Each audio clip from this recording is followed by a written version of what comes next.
Hello, welcome to video 6. Walking alongside, working together. So over the last 5 videos, we explored how understanding changes the way we see people. We talked about assumptions, the psychological safety, communication. Last video was trust. Today, I'd like to bring it all together by talking about something that sits at the very heart of everything we do. Walking alongside people. You'll often hear me use these words. We don't lead them from the front. We don't push from behind. We walk alongside. At first they may sound like just another phrase, but to me they describe an entirely different way of supporting people. When people ask me why I often say we walk alongside, it's because I've lived it. During one particularly difficult period, my son and I began going for walks. At first we hardly spoke, we simply walked. Sometimes for an hour. We did this week after week. Eventually these walks became months, then years. I quickly realised something. The walk wasn't really about walking. It was about creating a space where conversations didn't feel forced. We weren't sitting opposite each other.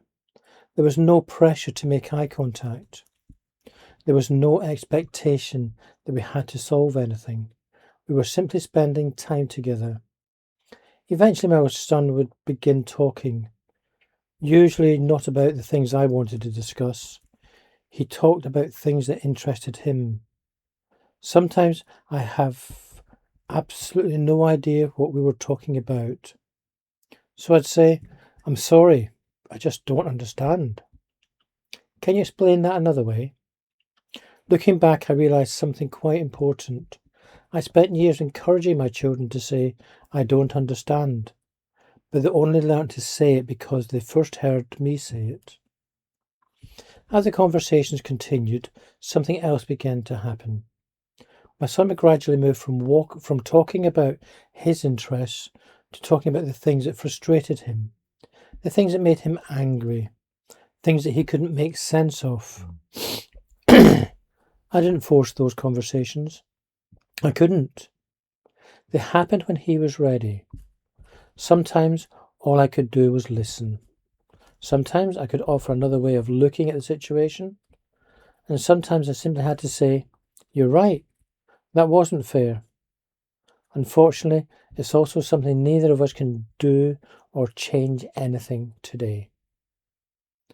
That wasn't solving the problem, but it was helping him carry it.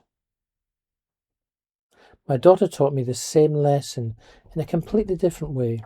Our conversations happened sitting side by side in the car, or walking alongside each other in the swimming pool. Again, it wasn't the place that mattered, it was the absence of pressure. We weren't forcing communication. We weren't creating the conditions where communication could happen. Since then, I've met countless families who tell me exactly the same thing. The best conversations happen whilst walking the dog, building Lego, cooking together, driving, fishing, sharing an activity rather than sitting down for a serious talk. That's why I believe walking alongside isn't just a phrase. It's a way of thinking. It's a way of recognizing that sometimes the best conversations happen when we stop trying to make them happen. So, although this may be a short video, I think it's one that's really quite important. I have gone through years of trying to talk and get my children to tell me what was wrong, and I was never getting anywhere. And then when I started to understand, I started to back off. I started to give them the trust and just allow them to come to me naturally. Not so that I could do anything about it, just so that they could talk. And at times I would say, Would you like me to do anything about it at the appropriate times? And they would answer however they wanted things to move forward.